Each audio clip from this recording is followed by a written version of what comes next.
अस्सलाम वालेकुम everyone, hope you all are doing good इंशाल्लाह। आज की वीडियो में हम एक्सरसाइज नंबर 2.1 का पार्ट 2 देख रहे हैं, क्वेश्चन नंबर 2। ठीक है, हमने इससे पहली वाली वीडियो में एक्सरसाइज नंबर 2.1 का पार्ट 1 किया था, जिसमें हमने क्या काम किया था, express each of the following numbers in scientific notation. यानी हमने जो हमें वैल्यू गिवन थी हमने उसे साइंटिफिक नोटेशन में चेंज किया था। अब जो हम सेकंड पार्ट कर रहे हैं उसमें हमें इसका रिवर्स करना है। इसमें हमें स्टैंडर्ड नोटेशन में गिवन था, हमने साइंटिफिक नोटेशन में चेंज किया। अब यहाँ पर हमारे पास साइंटिफिक नोटेशन में गिवन है और हमें स्टैंडर्ड नोटेशन में चेंज करना है वैल्यू को। तो स्टूडेंट्स, हम लोगों ने साइंटिफिक नोटेशन में जिस तरह चेंज किया था, अगर किसी ने वो वीडियो नहीं देखी है तो जाकर देख लें, लिंक आपको उसका डिस्क्रिप्शन बॉक्स में मिल जाएगा। अब यहाँ पर जो हम कर रहे हैं वो क्वेश्चन है express each of the following in ordinary notation. अब आपने ऑर्डिनरी नोटेशन में वैल्यू को लिखना है, साइंटिफिक नोटेशन में आपको गिवन है। ठीक है, 10 एक्सपोनेंट लिखा हुआ है तो इसका मतलब साइंटिफिक नोटेशन में गिवन है। अब यहाँ पर आपके पास क्वेश्चन है 7 मल्टीप्लाई बाय 10⁻⁴। तो अब ऑर्डिनरी नोटेशन में आप किस तरह लिखते हैं, साइंटिफिक नोटेशन में अगर वैल्यू गिवन हो तो आपने क्या करना है, डेसिमल जो होगा उसको यहाँ पर 10⁻⁴ है ना, तो हमने क्या करना है, अगर पॉजिटिव पावर है आपने राइट हैंड साइड पे डेसिमल को 4 नंबर आगे शिफ्ट करवा देना है। ठीक है, जहाँ पर वो मौजूद है उससे आगे। अगर आपके पास पावर माइनस में हो तो फिर आपने लेफ़्ट हैंड साइड पे डेसिमल को जितनी पावर है उतने नंबर्स पीछे शिफ्ट करवा देना है। ठीक है, अब यहाँ पर स्टार्ट करते हैं। देखें 7 मल्टीप्लाई बाय 10⁻⁴ है आपके पास, तो 7 आपने इसी तरह रखा। देखें हमें पता है कि जिस नंबर के साथ कहीं पे भी पॉइंट नहीं होता वो लास्ट में होता है, यानी 7 का पॉइंट लास्ट में है। ठीक है, और लास्ट में पॉइंट शो नहीं होता है। अब देखें यहाँ पर 10⁻⁴ है। अब आगे कोई नंबर्स हमारे पास है नहीं तो हम क्या लगाएंगे, 0। अब यहाँ पर देखें 10 की पावर आपके पास 4 है, आपने 1 2 3 4 देखें इस तरह ऑर्डिनरी नोटेशन में लिख दिया। अब ये कैसे आप चेक करें, देखें पॉइंट यहाँ होगा तो वो यहाँ से कहाँ पर आया होगा, यहाँ पर। इस वजह से ये साइंटिफिक नोटेशन में क्या बना होगा, 7 मल्टीप्लाई बाय 10⁻1 2 3 4, 4 नंबर पीछे आया इसलिए ये इस तरह से बना होगा जो आपका ये साइंटिफिक नोटेशन गिवन थी। ठीक है, अब यहाँ पर देखिए 8.072 मल्टीप्लाई 10⁻⁻6 है। अब आपने पहले जो नंबर हैं वो लिख देना है 8 पॉइंट, ठीक है, 072। अब देखें पॉइंट यहाँ है, मैंने आपको बताया अगर 10 के ऊपर जो पावर है वो माइनस में है तो डेसिमल को आपने लेफ़्ट हैंड साइड पे शिफ्ट करवाना है। अब ये पॉइंट को आपने यहाँ से इस तरह करके इतना करना है कि ये 6 नंबर पीछे आ जाए। अब यहाँ कोई नंबर नहीं है तो आप क्या लगाएंगे, 0। ठीक है, देखें यहाँ पर ऑलरेडी मौजूद है 1 2 3 4 5। तो देखिए पॉइंट अगर यहाँ से यहाँ पर होगा और यहाँ से कहाँ आया होगा, यहाँ पर होगा आपके पास, 1 0 के बाद पॉइंट, फिर यहाँ से आया 1 2 3 4 5। ठीक है, अभी कम है तो आप 1 0 और लगाएंगे, यानी पॉइंट ही यहाँ पर होगा और यहाँ से आपके पास यहाँ पर आया होगा, यानी ये ऑर्डिनरी नोटेशन में फिर क्या बनेगा, 0.1 2 3 4 5 0 8072। देखें ऑर्डिनरी ये समझाने के लिए था आपको, आपने डायरेक्टली जो चेंज होकर आएगा वो लिखना है। यानी देखें पहले पॉइंट 8 के पास था, 10⁻⁶ है, मीन्स माइनस में है, तो आपने जो पॉइंट को शिफ्ट करवाना है वो लेफ़्ट हैंड साइड पे करवाना है। लेफ़्ट हैंड साइड पे यहाँ पर आपके पास नंबर मौजूद नहीं है तो आपने 0 ऐड कर देना है। अब यहाँ पर आपने 1 2 3 4 5 6 जितनी 10 के ऊपर पावर है उतने 0 आप लगा देंगे और 1 0 के बाद आपने पॉइंट लगाया, यानी इसको समझें तो पॉइंट यहाँ पर होगा ऑर्डिनरी नोटेशन में जब ये वैल्यू होगी, और यहाँ से ये पॉइंट कहाँ आया होगा, यहाँ। तो देखिए 1 2 3 4 5 6, यानी ये 6 नंबर बाद आएगा, 1 2 3 4 5 6। ठीक है, ये पॉइंट यहाँ से कहाँ आया होगा, यहाँ पर। फिर इसको इस तरह साइंटिफिक नोटेशन में लिखा गया होगा और स्टार्ट से जब पॉइंट आता है तो आपकी 10 के ऊपर जो एक्सपोनेंट जाती है वो माइनस में जाती है। देखें वैल्यू आपके पास कितनी छोटी है, 0.0008। जब स्टार्ट में 0 0 बहुत सारे लगे हों मीन्स कि वो वैल्यू आपके पास बहुत स्मॉल है। तो हमने साइंटिफिक नोटेशन में काम करते ही इसलिए हैं कि उसको नॉर्मल रीड करने के लिए या सॉल्व करने के लिए आप अपने हिसाब से कर लें, यानी हमने बहुत ज़्यादा छोटी वैल्यू लिखने के बजाय इसको बड़ा कर लिया, पॉइंट को इधर से इधर ला के शिफ्ट कर दिया। तो ये पहले 0.0008 था तो फिर ये क्या बन गया, 8 पॉइंट। ठीक है। फिर जो आगे आपके नंबर थे वो आपने लिख दिए 072। अब यहाँ पर आ जाते हैं, देखें 10 के ऊपर 6 है, मीन्स के आपने जो पॉइंट को शिफ्ट करवाना है वो राइट हैंड साइड पे करवाना है। तो 6018 पहले आप नंबर वैसे ही लिख दें, ठीक है। यहाँ पर एक्सप्लेन कर रही हूँ आपको, पॉइंट यानी यहाँ है, यहाँ से आपने 6 नंबर आगे लेकर जाना है। तो 3 ऑलरेडी मौजूद हैं, 3 आपने 0 ऐड कर दिए, यानी पॉइंट यहाँ होगा और यहाँ से वो कहाँ आया होगा, यहाँ पर। अब आप काउंट करके देख लें 1 2 3 4 5 6, ठीक है। यानी ये पॉइंट कहाँ होगा आपके पास, यहाँ पर लास्ट में, और लास्ट नंबर के साथ पॉइंट लगाते नहीं है तो इस वजह से शो नहीं करेंगे। अब यहाँ पर देखें 7.865 मल्टीप्लाई 10⁸ 8 है। इसमें भी आपके पास क्या है, पहले तो नंबर लिख दें आप 7865। अब पॉइंट आपके पास 7 के बाद है। अब पावर 10 के ऊपर जो है वो प्लस में, मीन्स कि हमें पॉइंट कहाँ पर लेके जाने हैं, राइट हैंड साइड पे। तो राइट हैंड साइड पे हमारे पास 3 नंबर ऑलरेडी मौजूद हैं। अब आपने पॉइंट यहाँ था 1 नंबर के बाद, ठीक है। पॉइंट के बाद हमारे पास 3 नंबर हैं, लेकिन हमारे पास 10 की पावर 8 है, मीन्स कि यहाँ 8 नंबर आगे लेकर जाना है पॉइंट को। देखें 1 2 3 4 5 6 7 8, ठीक है। यानी ये पॉइंट कहाँ पर होगा आपके पास, यहाँ पर, और यहाँ से साइंटिफिक नोटेशन में लिखते वक्त यहाँ पर आया होगा 1 नंबर के बाद।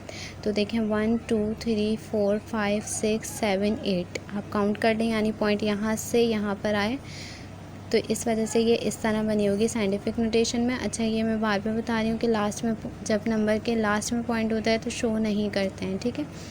अब यहाँ पर आ जाते हैं 2.05 मल्टीप्लाई 10⁻4 है। अब आपके पास पावर माइनस में है, मींस के पॉइंट कहाँ होंगे आपके पास, पॉइंट को आपने कहाँ पे शिफ्ट करवाना है, लेफ़्ट हैंड साइड पे।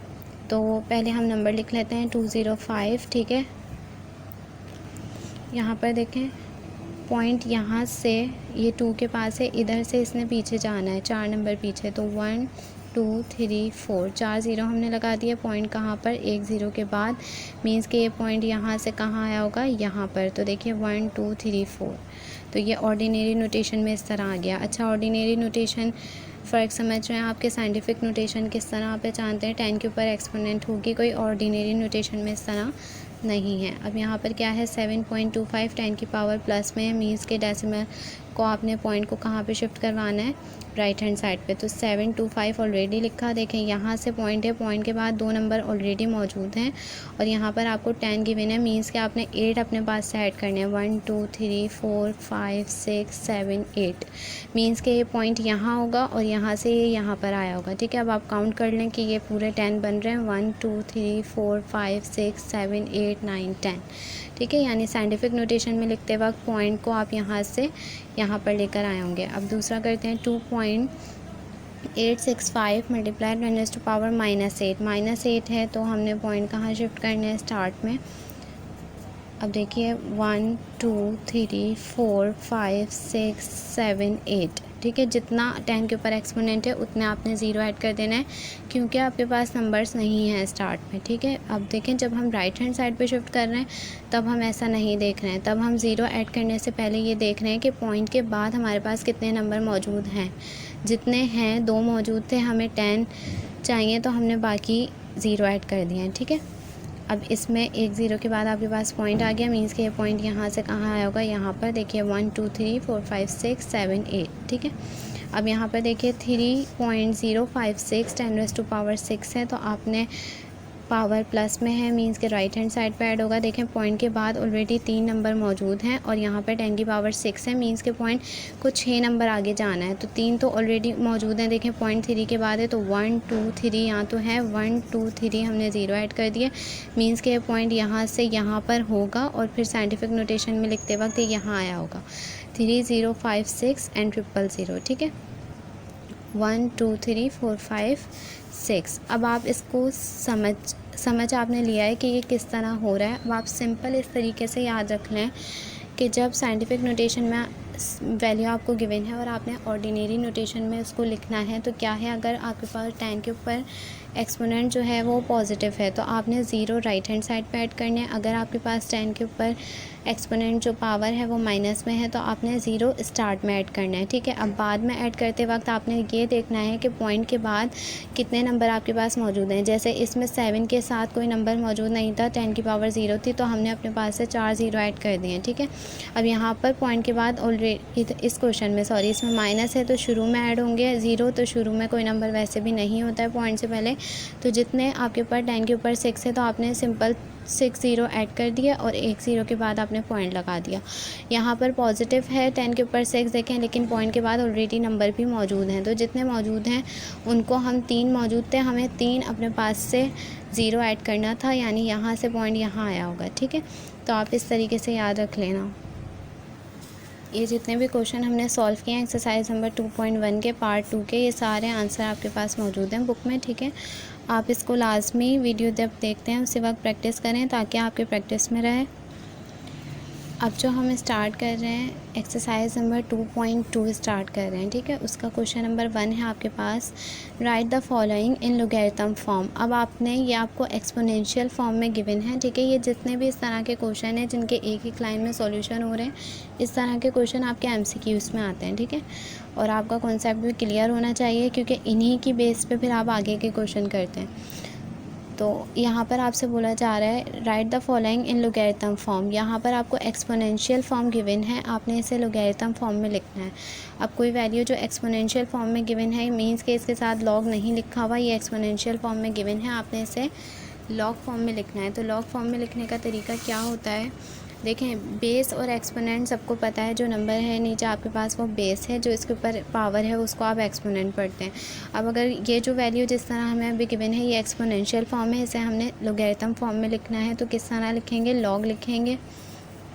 आपने बस सिंपल सा इस तरीके से याद रखना है कि जो बेस है वो लॉग की पावर बन जाएगी, यानी इस तरह करके छोटा सा लिख देंगे आप, और साथ में जो यहाँ पर इज़ इक्वल टू के बाद नंबर है वो आप लॉग के साथ लिखेंगे 343, और जो यहाँ एक्सपोनेंट है वो आपके इज़ इक्वल टू के कहाँ चला जाएगा, बाहर, ठीक है स्टूडेंट। बस आपने इसमें इतनी सी बात याद रखनी है। देखें exercise number 2.2, log 7 343 is equal to 3, log 7 343 is equal to 3, ठीक है। अब हम जल्दी जल्दी इसके बाकी के क्वेश्चन करते हैं। देखें लॉग लिखना है आपने, जो बेस है वो लॉग की पावर बन जाएगी, यानी इस तरह आपने जी के साथ लिखना है छोटा सा करके, जो इज़ इक्वल टू के बाद वाला नंबर है वो लॉग के साथ आ जाएगा 1/81, ठीक है।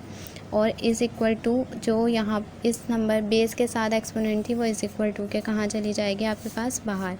इसी तरह यहाँ पर देखिए लॉग लिखा आपने, ये जो बेस है वो लॉग की पावर बन गई 10, जो इज़ इक्वल टू के बाद नंबर है वो लॉग के साथ आ जाएगा 0.001 इज़ इक्वल टू जो इस नंबर के साथ एक्सपोनेंट है वो आपके पास इज़ इक्वल टू के बाहर चली गई, ठीक है। इस क्वेश्चन में थोड़ा सा अलग ये है कि यहाँ पर अंडर रूट है, तो हम अंडर रूट को पहले सिंप्लीफाई कर लेते हैं, क्यूबिक रूट है सॉरी, इसको पहले सिंप्लीफाई कर लेते हैं दैन फिर उसको लॉग देंगे, क्योंकि एक्सपोनेंशियल फॉर्म हमारे पास क्या है कि एक बेस जिसके ऊपर एक्सपोनेंट फिर इज़ इक्वल टू और फिर नंबर, ठीक है। तो इसमें ऐसा नहीं है, तो इसको पहले सॉल्व कर लेते हैं। ये मैंने आपको काफ़ी पहले बार बताया है, काफ़ी सारे स्टूडेंट्स को पता है कि अंडर रूट का मतलब क्या होता है आपके पास 1/2, यानी किसी वैल्यू से अगर आपने अंडर रूट हटाना है तो आप 1/2 लिख सकते हैं। लेकिन अगर अंडर रूट के बाहर कोई नंबर लिखा हुआ है फॉर एग्जांपल 3, 4 या कुछ भी, तो फिर हम 2 की जगह वही लगाते हैं। फॉर एग्जांपल यहाँ पर 3 लिखा हुआ है तो मैं इस 2 की जगह फिर 3 ही लिखूँगी जब अंडर रूट हटाऊँगी। तो इस क्वेश्चन में भी आपके पास क्या है, m की पावर 2 जो था वो इसी तरह रहा। अगर आप अंडर रूट को हटाएँगे तो आप बाहर क्या लिखेंगे, 1/3, ठीक है। अगर ये अंडर रूट के बाहर 3 नहीं लिखा होता तो हम अंडर रूट की जगह 1/2 लिखते, लेकिन अगर कोई बाहर नंबर मौजूद है तो फिर 2 की जगह वही आता है, इज़ इक्वल टू 1 इसी तरह रहा आपके पास। अब आपको पता है अंदर और जो बाहर पावर्स हैं वो आपस में मल्टीप्लाई होती हैं, 2 × 1 ऊपर वाले से अपॉन 3 इज़ इक्वल टू 1। अब ये हो गया एक्सपोनेंशियल फॉर्म में जैसे मुझे चाहिए, एक नंबर हो, ठीक है, बेस एक्सपोनेंट और फिर इज़ इक्वल टू के बाद नंबर हो। अब हम इसे लॉग दे देंगे, लॉग फॉर्म में लिख देंगे सॉरी। लॉग इसी तरह रहा आपके पास, जो यहाँ पर बेस है वो आपकी लॉग की पावर बन जाती है छोटा सा। फिर जो इज़ इक्वल टू के बाद नंबर है वो हम लॉग के साथ लिखते हैं। फिर इज़ इक्वल टू और जो लॉग के यहाँ बेस के ऊपर एक्सपोनेंट होता है वो आपका कहाँ चला जाता है, इज़ इक्वल टू के बाद। इन सारे क्वेश्चंस के आंसर चेक कर लेते हैं। फर्स्ट हम चेक कर चुके थे। सेकंड देखिए, log 3 1/81 is equal to -4। log 3 1/81 is equal to -4। Third है आपके पास log 10 0.001, ठीक है। और यहाँ पर मिसप्रिंट है कि जो उसके ऊपर पावर थी वो यहाँ पर नहीं लिखी हुई, आपने लिखनी है, ठीक है। इसके बाद है आपके पास log m, ठीक है, 1 log m 1 is equal to 2/3। Hope so students ये सब आपके क्लियर हो रहा हो। अगर फिर भी कोई प्रॉब्लम है आप मुझे कमेंट सेक्शन में ज़रूर बताइएगा। अब हम इसी एक्सरसाइज का क्वेश्चन नंबर 2 कर रहे हैं। Right the following in exponential form, ठीक है। यहाँ पर हमने एक्सपोनेंशियल फॉर्म गिवन थी, लॉग फॉर्म में लिखा। यहाँ पर लॉग फॉर्म में क्वेश्चन गिवन है, आपने इसे एक्सपोनेंशियल फॉर्म में लिखना है। तो बस जो हमने काम किया उसका रिवर्स करना है। जिस तरह हमने लॉग फॉर्म में अभी करके आए कि हमने लॉग में किस तरह लिखा था, जो हमने यहाँ पर नंबर लिखा था वो बेस था आपके लिए, तो हमने उसे बेस बना दिया। जो यहाँ पर हम इज़ इक्वल टू के बाद लेकर गए थे वो उसकी पावर थी, तो हमने पावर बना दी 4/3। और जो यहाँ पर नंबर था ये आपके पास कहाँ था, इज़ इक्वल टू के बाद। तो सिंपल ये एक्सपोनेंशियल फॉर्म में आपके पास आ गया। देखिए 27 4/3 is equal to 81। 27 4/3 is equal to 81। अब जल्दी इसके बाकी सारे क्वेश्चन कर लेते हैं। इसमें भी हमने वही काम करना है। जो लॉग के साथ नंबर था वो आपकी बेस है, जो इज़ इक्वल टू के बाद था वो उसकी पावर बनेगी, और जो लॉग के साथ नंबर है वो इज़ इक्वल टू के बाहर चला जाएगा। इसी तरह यहाँ पर आपके पास देखिए 10 की पावर, यहाँ 10 जो लॉग के साथ पावर है वो बेस बनेगा, जो इज़ इक्वल टू के बाद है वो एक्सपोनेंट बनने का, और जो यहाँ पर नंबर है वो बाहर चला गया, ठीक है। इसी तरह यहाँ पर देखिए 10 -2 इसकी पावर और is equal to 0.01 is equal to के बाद। इसके सारे सबके आंसर चेक कर लें। क्वेश्चन नंबर 2 ये रहा आपके पास। 2 - 3 इज़ इक्वल टू 1/8, ठीक है। 2 की पावर -3 इज़ इक्वल टू 1/8। 10 की पावर 0 इज़ इक्वल टू 1। इसके बाद है आपके पास 10 की पावर -2 इज़ इक्वल टू 0.01। तो सिंपल आपने एक्सपोनेंशियल फॉर्म में चेंज करते वक्त क्या याद रखना है कि जो लॉग के साथ पावर है वो आपकी बेस बनेगी, जो इज़ इक्वल टू के बाद नंबर है वो उसकी पावर बनेगा, और जो लॉग के साथ नंबर है आपके पास वो इज़ इक्वल टू के बाद चला जाएगा। जिस तरह हमने लॉग एक्सपोनेंशियल फॉर्म से लॉग फॉर्म में लाए थे, बस उसका रिवर्स हमने वहाँ किया है। ये रिपीट करवा देती हूँ, हम एक्सपोनेंशियल से लॉग फॉर्म में कैसे लाए थे। लॉग लिखा था आपने, ठीक है। जो यहाँ पर बेस है वो लॉग की पावर बनेगी, ठीक है। आपने लॉग के साथ छोटा सा करके उसको लिखना है, जो नंबर है वो लॉग के साथ आ जाएगा, और जो बेस एक्सपोनेंट है वो आपके पास इज़ इक्वल टू के बाहर चली जाएगी। होप सो स्टूडेंट इस वीडियो आपके लिए हेल्पफुल रही हो। इंशाल्लाह नेक्स्ट वीडियो में इसी एक्सरसाइज का पार्ट नंबर 3 में जितने सारे क्वेश्चन हैं वो सब करेंगे इंशाल्लाह, ठीक है। अल्लाह हाफिज़।